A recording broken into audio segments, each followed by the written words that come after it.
जय श्री कृष्णा सर। आप सभी का मेरे चैनल पर स्वागत है। आइए सुनते हैं सोमवार की व्रत कथा। एक साहूकार था।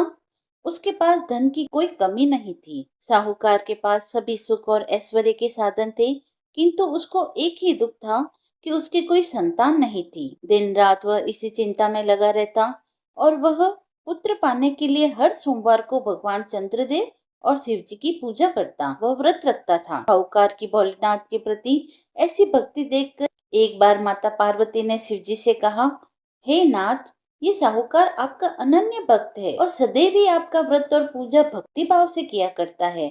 आप कृपा करके इसकी मनोकामना को पूर्ण कीजिए। पार्वती जी के ऐसे वचन सुन भोलेनाथ बोले, हे पार्वती, यह संसार एक कर्म क्षेत्र है। यहाँ जो भी जैसा कार्य करता है उसे वैसा ही फल मिलता है।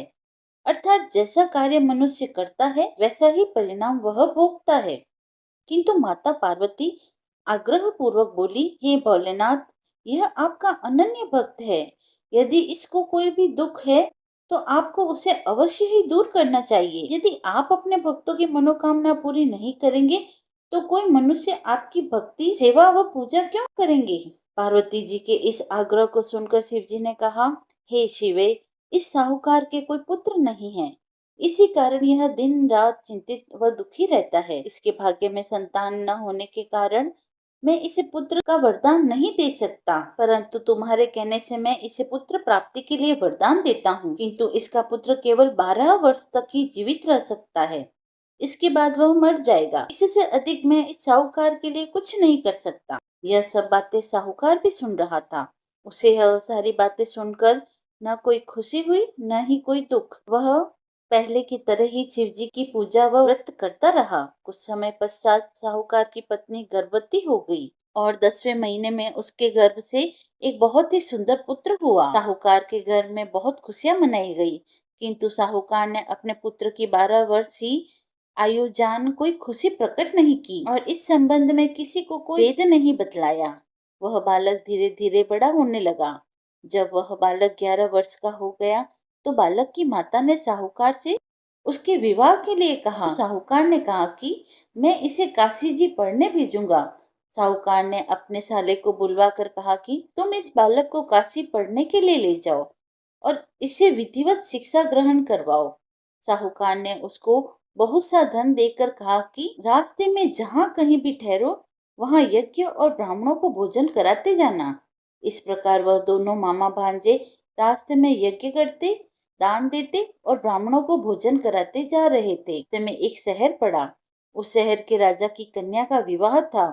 एक अन्य राजा का लड़का बारात लेकर आया था, लेकिन वह एक आंख से काना था। लड़के के पिता को इस बात की चिंता थी कि वर को देखकर कन्या के माता पिता विवाह में किसी प्रकार की अड़चन न डाल दे। उन्होंने साहूकार के अति सुंदर बेटे को देखा तो उनके मन में विचार आया कि क्यों न इस लड़के से विवाह का कार्य पूर्ण करा लिया जाए। यह विचार कर उसने लड़के और उसके मामा से कहा कि यदि आप फेरे व कन्यादान का कार्य पूर्ण करा देंगे तो आपकी बड़ी कृपा होगी और हम आपको बहुत सारा धन देंगे। साहूकार के लड़के और मामा ने इस बात को स्वीकार कर लिया। विवाह का काम भली प्रकार से पूरा हो गया। जब वह लड़का जाने लगा तो उसने चुपके से राजकुमारी की चुंडी पर लिख दिया कि तेरा विवाह मेरे साथ हुआ है, लेकिन जिसके साथ तुझे भेजेंगे वह एक आंख से काना है। मैं काशी जी जा रहा हूँ। राजकुमारी ने जब इस प्रकार लिखा पाया तो उसने कान्हे राजकुमार के साथ जाने से इनकार कर दिया और कहा कि यह मेरा पति नहीं है। मेरा विवाह जिसके साथ हुआ है वह काशी जी गया है। राजकुमारी के पिता ने यह सब सुना तो उसने अपनी कन्या को विदा करने से इनकार कर दिया। बारात वापस चली गई। उधर साहूकार का लड़का और उसका मामा काशी जी पहुंचे, जहां लड़के ने पढ़ना शुरू किया और अपना अतिरिक्त समय मामा भांजे यज्ञ दान आदि में व्यतीत करने लगे। इस प्रकार कई महीने बीत गए। जब लड़का 12 वर्ष का हुआ, लड़के के मामा ने यज्ञ का आयोजन कर रखा था। अचानक ही लड़के की तबीयत खराब हो गई। लड़के से मामा ने कहा कि अंदर जाकर सो जाओ। लड़का अंदर जाकर सो गया। थोड़ी देर पश्चात लड़का मर गया। जब लड़के के मामा ने देखा कि वह मर गया है तो वह बहुत दुखी हुआ। उसने सोचा कि मैं पहले यज्ञ पूरा कर लूं, तब कुछ सोचूंगा। लड़के के मामा ने यज्ञ पूरा किया और फिर रोना प्रारंभ कर दिया। वह बहुत जोर जोर से रोने लगा। संयोगवश शिव जी व पार्वती उधर से जा रहे थे। पार्वती ने भगवान भोलेनाथ जी से कहा, हे नाथ, कोई दुखी व्यक्ति रो रहा है, उसके कष्टों को दूर कर दो। और पार्वती जी वहां पहुंचे तो उन्होंने देखा वहां पर एक लड़का मरा हुआ पड़ा है। तब पार्वती जी ने देखते ही लड़के को पहचान लिया। पार्वती जी ने लड़के के मरने का कारण पूछा तो भोलेनाथ ने बताया, हे गौरी, इस लड़के की आयु इतनी ही थी, यह अपनी आयु पूरी कर चुका। तब पार्वती जी ने विनम्रता से कहा, महाराज, कृपा करके आप इस लड़के को जीवित कर दीजिए, नहीं तो इसके माता पिता इसके वियोग में तड़प तड़प कर अपनी जान दे देंगे। माता पार्वती की बात सुनकर शिव जी ने लड़के को पुनः जीवित कर दिया। शिव जी की कृपा से लड़का जीवित हो गया। शिव शंकर व पार्वती जी शिव धाम को चले गए।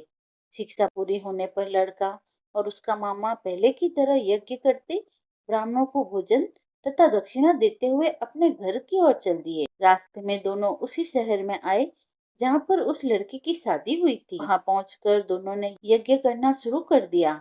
जब वे दोनों यज्ञ कर रहे थे तो उस लड़के के ससुर यानी वहां के राजा ने, जो उधर से घोड़े पर बैठकर अपने सेवकों के साथ जा रहा था, उसने लड़के को पहचान लिया। राजा ने महल में ले जाकर दोनों की खूब सेवा की।